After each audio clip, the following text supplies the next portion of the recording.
Please be my dad just for today. Could you please be my dad just for today? The little girl pleaded with tear-filled eyes in front of the millionaire. By accepting, he had no idea that Day would reopen wounds that had never healed. But on reaching the school stage amid applause and tears, he understood. It was no longer just pretending. If this story interests you, don't forget to subscribe to our channel and tell us which city you're watching from. Let's continue. I promise this will be the best story you'll ever hear in your life. Richard Morgan checked his watch for the third time in less than 5 minutes.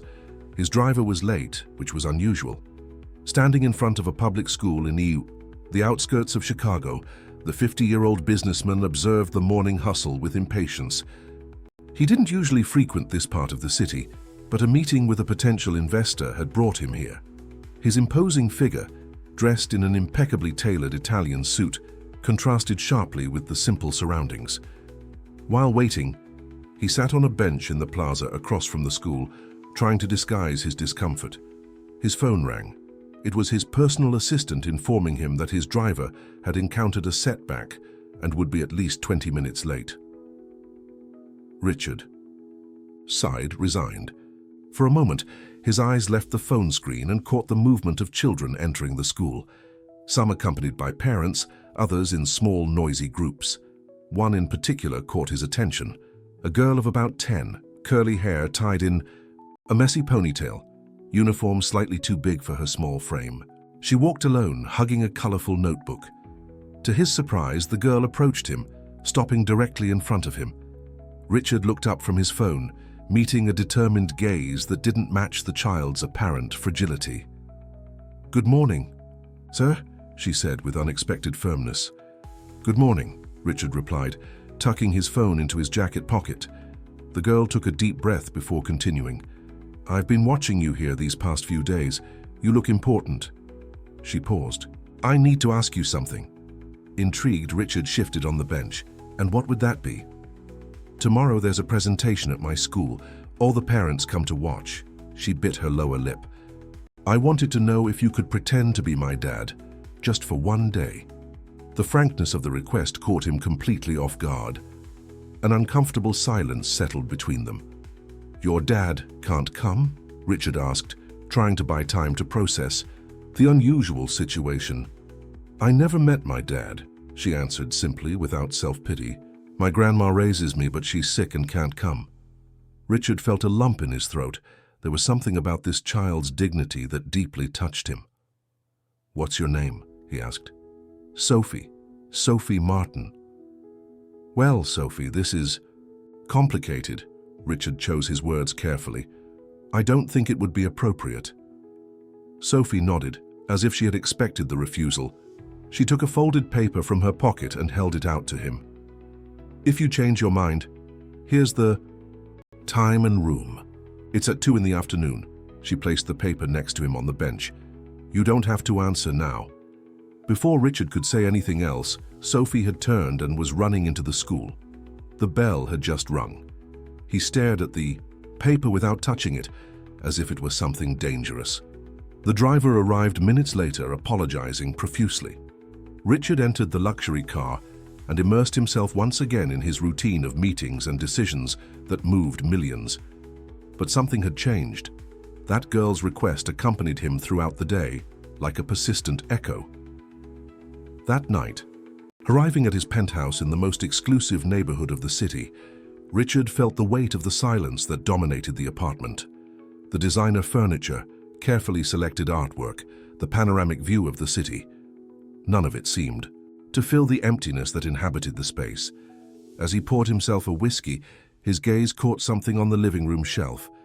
A picture frame lying face down, covered by a thin layer of dust. He hesitated for a moment before picking it up. The smiling face of a teenage girl looked at him through the glass.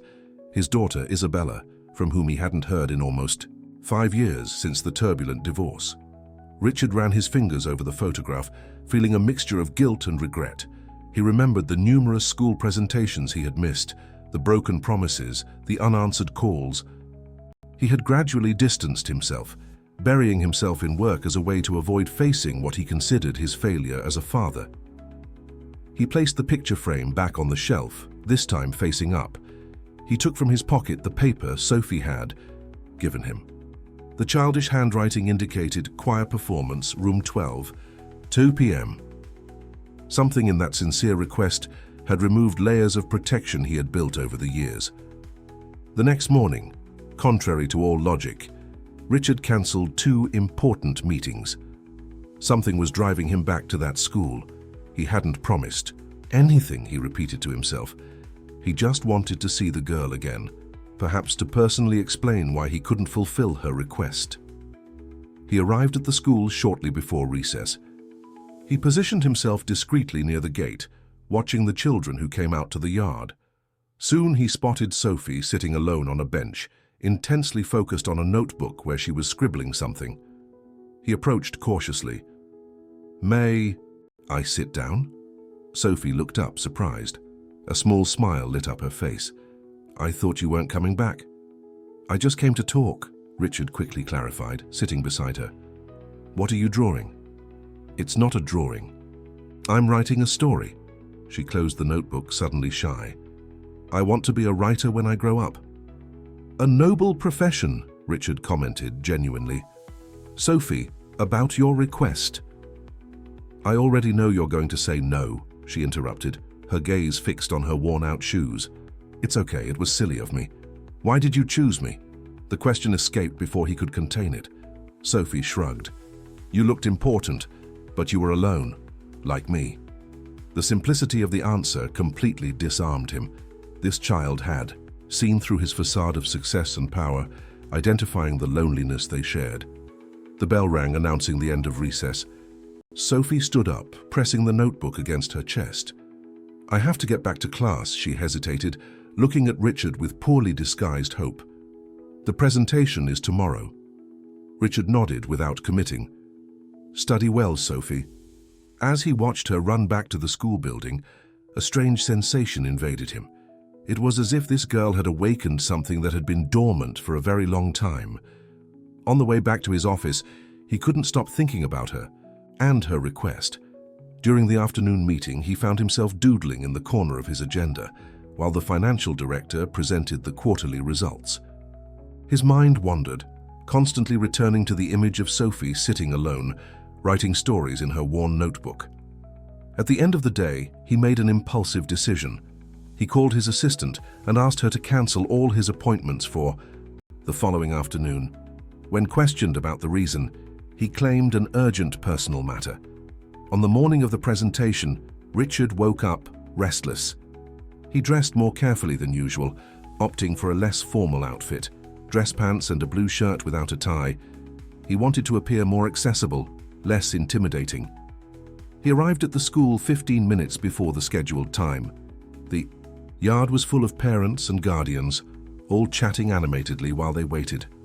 Richard felt out of place, an intruder in that family environment. Several times he was on the verge of giving up and leaving, but something stronger kept him.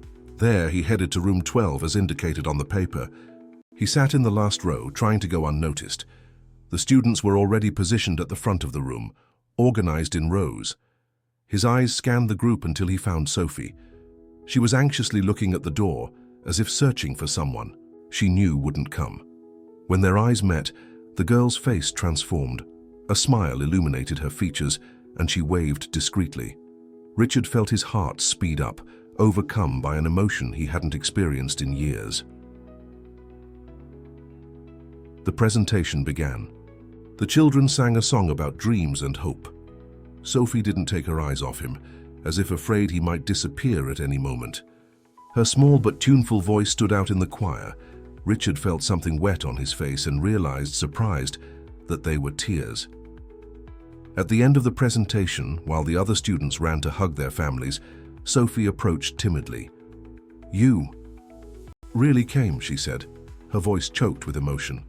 "A promise is a debt," replied Richard, even knowing he had never explicitly promised he would be there. "Did you like the song?" "It was beautiful. You sing very well." Sophie smiled, proud. The teacher approached them with a curious expression. "Sophie, aren't you going to introduce us?" she asked gently. The girl hesitated for a second. "This is my dad," she finally said, looking at Richard with a mixture of expectation and apprehension. Richard extended his hand to the teacher. Richard Morgan, he introduced himself, neither confirming nor denying Sophie's statement. The teacher seemed satisfied. Sophie is a brilliant student. She has a lot of talent for writing. We're always encouraging her to develop that gift. I'm glad to hear that, replied Richard, feeling an unexpected pride. After the formalities, Richard asked Sophie if she would like to have lunch. Her eyes lit up at the proposal. Can I choose the place? She asked, excited. Of course. To Richard's surprise, Sophie took him to a small diner a few blocks from the school. Nothing like the refined restaurants he usually frequented. The place was simple but clean and welcoming. The owner, a middle-aged woman, greeted Sophie by name. Who's your friend, sweetie? She asked, casting a curious look at Richard.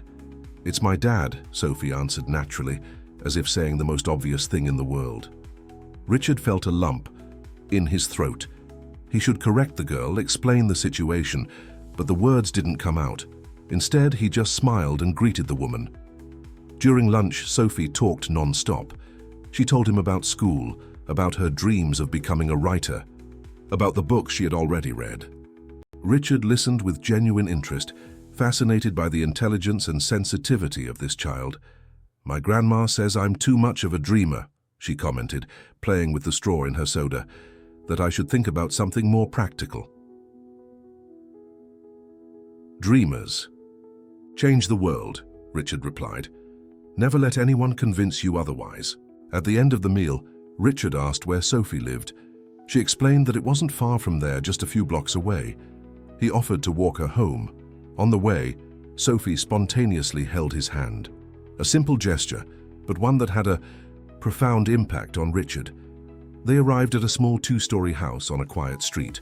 The house was modest, with a facade worn by time, but well-maintained. A small garden with colorful flowers beautified the entrance. My grandma takes care of these flowers every day, explained Sophie proudly. She says they bring joy. Before they could ring the doorbell, the door opened. An elderly woman of approximately 70 appeared, her face worried. Sophie. I was getting concerned. Her eyes landed on Richard, suspicious. Who is this gentleman? Sophie let go of Richard's hand and ran to hug her grandmother. Grandma, he came to my presentation today. Remember I told you? The lady who introduced herself as Carol looked at Richard with a mixture of surprise and caution.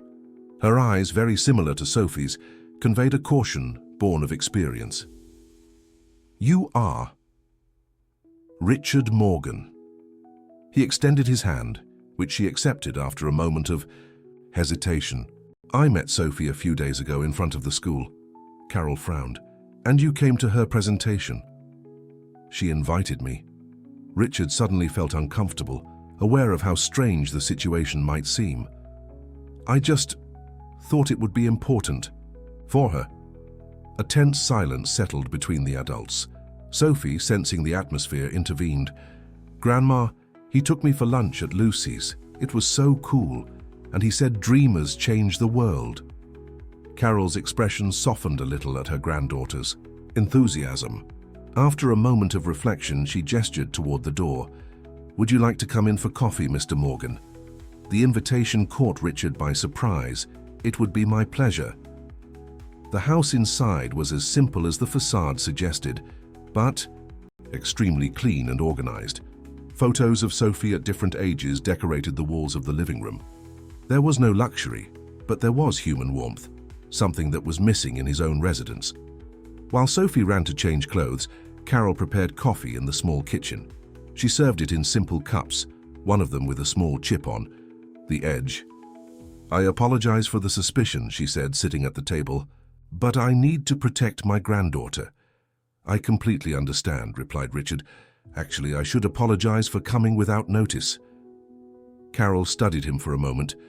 Sophie told me about her request, that she wanted someone to pretend to be her father at the presentation. Richard nodded, embarrassed. My granddaughter is a special child, continued Carol. She has a huge heart and an even bigger imagination, but she's also fragile. She's already suffered many disappointments for someone so young. I have no intention of hurting her, Richard assured. "I just wanted to do something good for her today." "And why?" The question was direct without beating around the bush. "What does a man like you gain from this?" Carol's question hung in the air, direct and incisive. Richard held the cup tighter, searching for the right words. "Honestly, I can't explain. He took a deep breath. "Maybe I saw in Sophie something that I lost a long time ago." Before Carol could respond, Sophie returned to the kitchen, already in casual clothes, carrying her story notebook. "Can I show him my stories, Grandma?" she asked, anxious. Carol hesitated, but nodded. "Just don't take too long. Mr. Morgan must have commitments." Sophie wasted no time. She sat next to Richard and opened the notebook. The pages were filled with careful, childish handwriting, illustrated with colorful drawings. They told stories of princesses who saved kingdoms, children who discovered magical powers, animals that talked. In all of them, Richard noticed a pattern: lonely characters who found family and belonging. "This is my favorite," said Sophie, showing a story about a girl who lived on the moon and found a lost astronaut. Richard read carefully, impressed with the creativity and sensitivity in the words of this 10-year-old child. "You have a lot of talent, Sophie, really." Her face lit up with the sincere compliment. When he finally said goodbye, it was already getting dark. Sophie accompanied him to the gate, clinging to his arm. "Will you come back?" The question came loaded with hope and apprehension. Richard was surprised by his own answer. "Yes, I'll be back." In the days that followed, he kept his promise. Initially, he visited Sophie once a week. He brought books that he thought might interest her, based on the stories she wrote. Carol's initial distrust gradually gave way to cautious acceptance, especially when she noticed the positive impact the visits had on her granddaughter. Gradually, Richard became more involved in their lives. He noticed the financial difficulties they faced, but quickly understood that direct offers of money would be refused. Instead, he began to help in subtle ways. He fixed the dripping faucet in the kitchen. He replaced the burned-out light bulbs. He brought a heater when winter came. The frequency of visits increased. Once a week became twice, then 3 times. Richard reorganized his work schedule to accommodate this new commitment. For the first time in years, something besides business occupied a central place in his life. On a rainy afternoon, Richard arrived carrying 2 elongated packages. Sophie's face lit up when he revealed the contents: 2 used bicycles in excellent condition, which he had personally restored. "This one is for you," he said, showing the smaller one, painted turquoise blue, Sophie's favorite color. "And this one is for me. I thought we could ride together in the park when the weather improves." Sophie hugged him so hard that Richard felt tears in his eyes. Carol, observing the scene from the door, smiled discreetly. The protective barrier she maintained around her granddaughter had diminished considerably. The bike rides in the park became a Sunday ritual. Richard taught Sophie to maintain balance on uphill climbs, to brake on descents, to avoid obstacles. She, in turn, showed him how to appreciate the little things: the shapes of clouds, the flight of birds, the taste of ice cream shared on a park bench. At home, on winter nights, they formed a peculiar but harmonious trio. Carol knitted by the window. Sophie did her homework or wrote her stories. Richard, sitting nearby, helped her with math lessons, or simply listened as she read aloud her latest creations. "Why is the moon so distant tonight?" Sophie asked once, looking out the window. "It's not more distant than yesterday," replied Richard. "It just looks different because of the clouds." "Like people," Sophie philosophized. "They seem distant, but maybe they're just covered by clouds." Richard exchanged a look with Carol. The wisdom of that child never ceased to amaze them. The routine was established naturally, as if Richard had always been part of that small family nucleus. In his office, he now kept a picture frame with a photo of the 3 of them, taken during a trip to the zoo. His partners noticed the change. Richard seemed lighter, more present, less obsessed with numbers and deadlines. When Sophie fell ill with a severe flu, Richard cancelled an important business trip to stay by her side. He brought doctors, medicines, and spent sleepless nights, holding her hand as the fever subsided. Carol, exhausted after days of uninterrupted care, finally allowed herself to rest, confident that her granddaughter was in good hands. It was during one of these nights that Sophie, semi-conscious from the fever, murmured, "Dad, don't go away." The words hit Richard like a revelation. He was no longer pretending. At some point, without realizing it, he had really become a father figure for that girl. With Sophie's recovery came a new challenge. The school would organize a science fair, and all students were to present projects developed with their parents' help. Sophie was radiant with the idea, already planning an experiment on the water cycle that she had seen in one of the books Richard had given her. For weeks, they worked together on the project. Richard bought materials, researched additional information, helped assemble the model. Carol observed their dedication with a mixture of gratitude and concern. She was happy for her granddaughter, but feared the day when Richard, for whatever reason, would decide not to return. On the eve of the fair, a crisis erupted in one of Richard's companies. A serious calculation error threatened a $1 million contract. Emergency meetings were called. His cell phone wouldn't stop ringing with urgent calls from partners and lawyers. "I have to go," he told Sophie, who was putting the final touches on her project. "It's an emergency at work." "But you'll come tomorrow, right?" Her eyes sought assurance. "The fair starts at 10 a.m.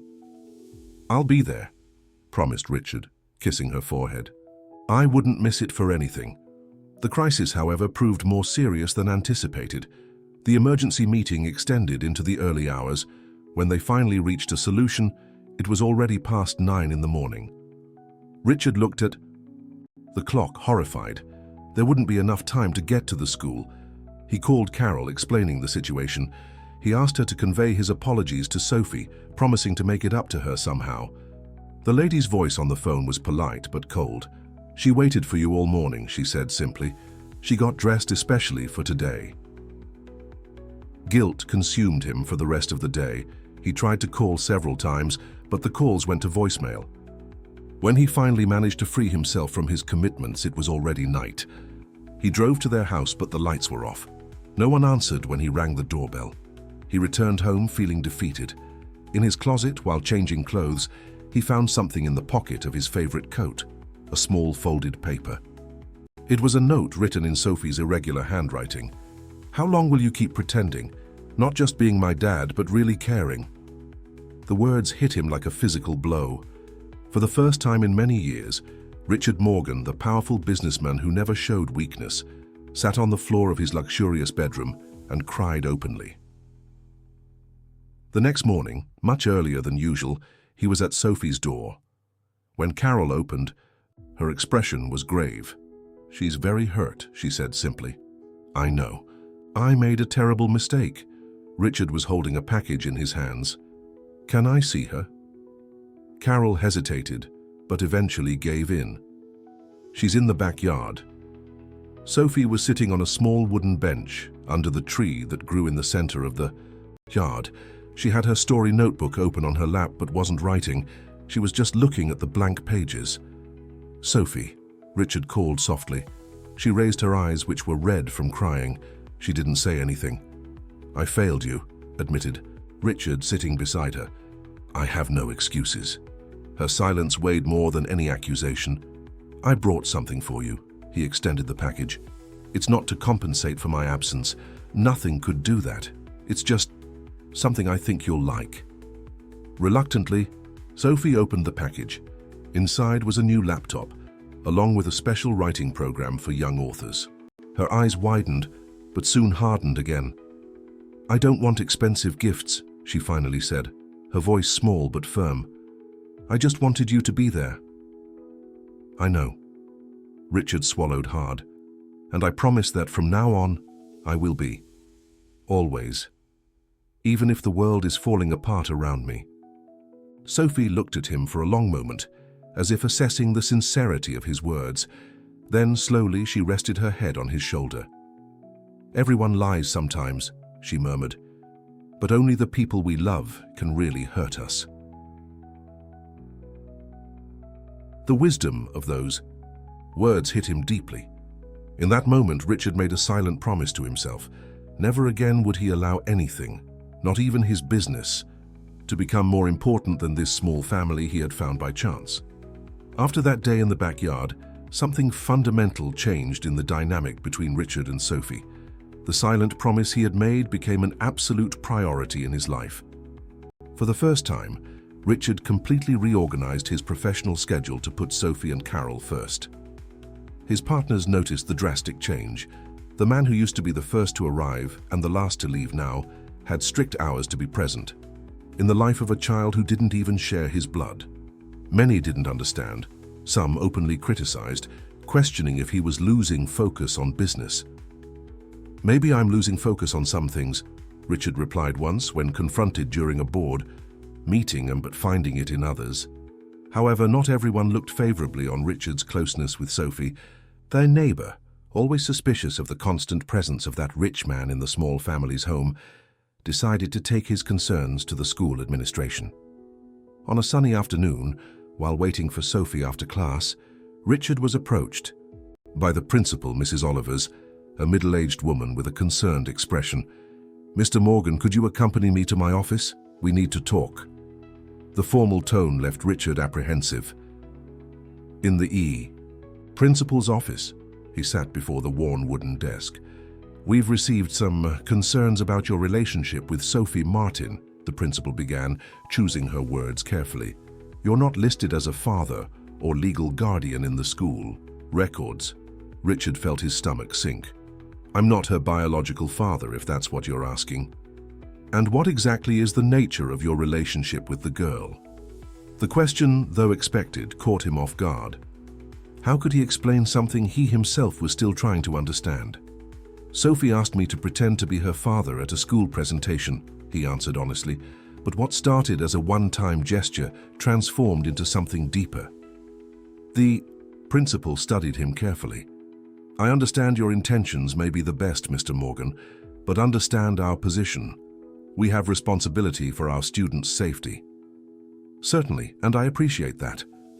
Do you have any document, any formal authorization from Sophie's grandmother?" Richard shook his head. They had never formalized anything. Everything had happened naturally, organically. "I suggest you regularize this situation," advised the principal, "for everyone's sake, especially Sophie's." Richard left the school thoughtful. He had never considered the need to formalize his presence in the girl's life. For him, the bonds they had built transcended papers and stamps. That night, arriving at Sophie and Carol's house, he found the lady waiting for him with a grave expression. "The principal called me," she said without preamble as soon as they entered the kitchen. Sophie was in her room doing homework. "She told me about your conversation." Richard nodded, sitting at the simple table. "I think we should talk about this." "What exactly are you seeking here, Richard?" The question was similar to the one she had asked months ago, but now carried a different weight. "What is your long-term plan with my granddaughter?" "I don't have a plan," admitted Richard. "I just know she's become an essential part of my life, and I hope to be part of hers too." Carol sighed, her tired eyes revealing years of struggles and disappointments. Sophie has suffered too many abandonments. First the father she never knew, then the mother who chose another path. I can't allow her to become attached to someone else who might disappear. "I won't disappear," Richard assured with a conviction that surprised even himself. "People always say that," Carol replied sadly, "until life gets complicated and they leave." A heavy silence settled between them. Richard understood the lady's fear. Deep down, he himself had abandoned someone before, his own daughter. "I've made many mistakes in my life," he finally said. "The worst was distancing myself from my daughter after the divorce. I lost precious years that I can never recover." It was the first time he had spoken openly about Isabella with Carol. "Sophie gave me a second chance," he continued. "An opportunity to do things differently, to be different. I'm not here out of charity or to fill a void. I'm here because I found a family when I least expected it." Carol's eyes welled up. "I'm afraid, Richard. Afraid of what will happen when I'm no longer here. Who will take care of her?" The vulnerability in the lady's voice touched Richard deeply. For the first time, he realized that her fear wasn't just about his intentions, but about the inevitability of time and the fragility of life. "I'm willing to do whatever it takes," he said firmly. "Sign papers, assume formal responsibilities, anything that brings security to both of you." In the following weeks, Richard put his plan into action. First, he consulted lawyers about the legal possibilities of his relationship with Sophie. Then he began searching for a more comfortable and secure house for them in a quiet neighborhood not too far from where they currently lived. He found a perfect property, a one-story house with a large garden, close to a park and a good school. He bought it and personally supervised every detail of the renovation, ensuring it was accessible for Carol and had a special room for Sophie, with bookshelves and a desk for her to write her stories. When everything was ready, he took Sophie and Carol to see the place without revealing his intentions. Sophie ran through the rooms, delighted with the space and light coming through the windows. Carol walked slowly, touching the walls, observing every detail with experienced eyes. "It's a very beautiful place," she finally commented. "So whose is it?" Richard took a deep breath before answering. "It's yours if you'll accept it." Sophie stopped in the middle of the living room, incredulous. Carol shook her head. "We can't accept something like this, Richard. It's too much." "It's not charity," he hastened to explain. "It's a way to ensure Sophie has stability, a safe place to grow up. And you, Carol, deserve comfort after so many years of struggle." The lady remained silent, visibly moved, but still reluctant.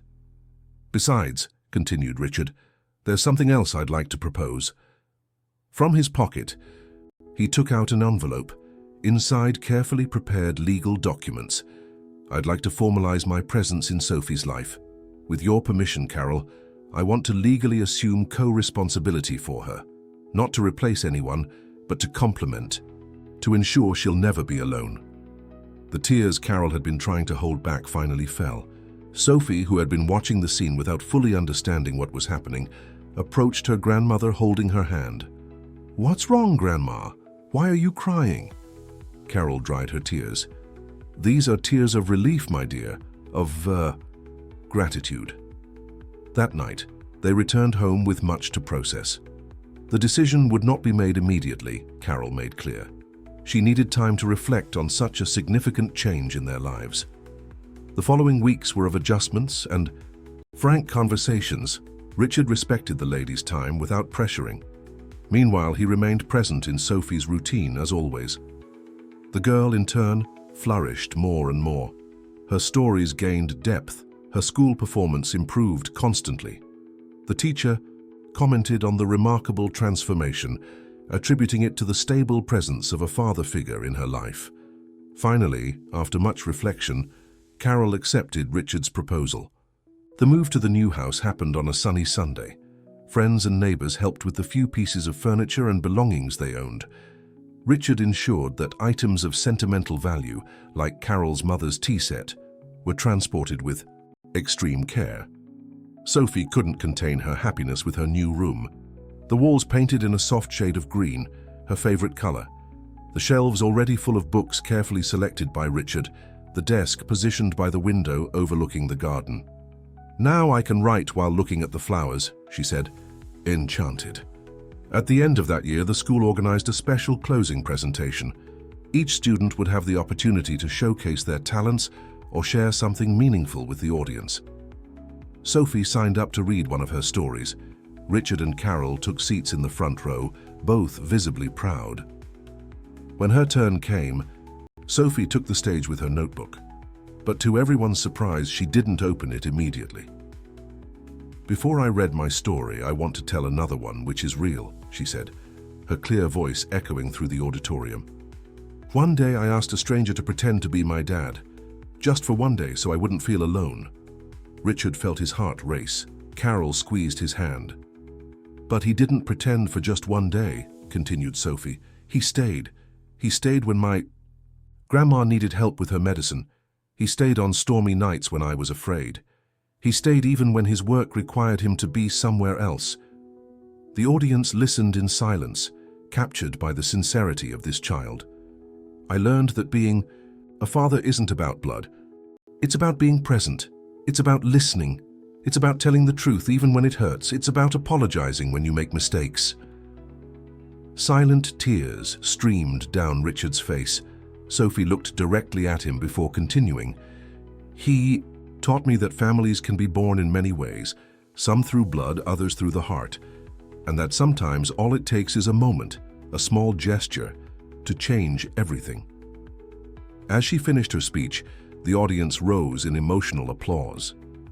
Teachers, parents, and students, many with tears in their eyes, celebrated not just Sophie's talent, but the genuine story of human connection she had shared. On the last day of school before summer vacation, Sophie gave Richard a special gift, a notebook bound in blue synthetic leather with his name engraved on the cover. "What's this?" he asked, moved. "My first complete story," replied Sophie, proud. "I wrote it especially for you." Richard leafed through the pages, carefully filled with handwriting still childish, but already more confident and fluid. The story narrated the journey of a man who found his purpose by helping a small star to shine. "How does it end?" he asked, his voice choked with emotion. Sophie smiled, that smile that had illuminated Richard's life since their first meeting, with one heart that found another. And they became family. Richard hugged her tightly, feeling that he finally understood the true meaning of that word. Family wasn't just who shared his blood or his surname, it was who chose to stay, who built bridges instead of walls, who saw possibilities where others saw only chance. That night, as he watched Sophie sleeping in her new room, Richard made a decision. He took his phone and, after years, gave silence, typed a message to his daughter Isabella. He didn't know if he would receive a response, if there would be forgiveness or reconciliation, but he had learned from Sophie that the first step to building a bridge was the courage to take the first step. "Maybe it's not too late," he murmured to himself, sending the message. "Maybe it's never too late to start over." Sophie stirred in her sleep, smiling at an unknown dream. Carol rested peacefully in her room, free from the constant worry about her granddaughter's future. And Richard, the man who had once defined success only by numbers in bank accounts, now understood that true wealth was there, in that simple but love-filled house where he had found, finally, his true home. The end. Dear listeners, we hope the story of Richard and Sophie has touched your hearts. To follow more moving narratives like this one, we've prepared a special playlist with equally engaging stories. Find it here, clicking to your left. If you liked this story, don't forget to subscribe to our channel and leave a like on the video. Every day we bring unique stories that explore the complexity of life and the beauty of human connections.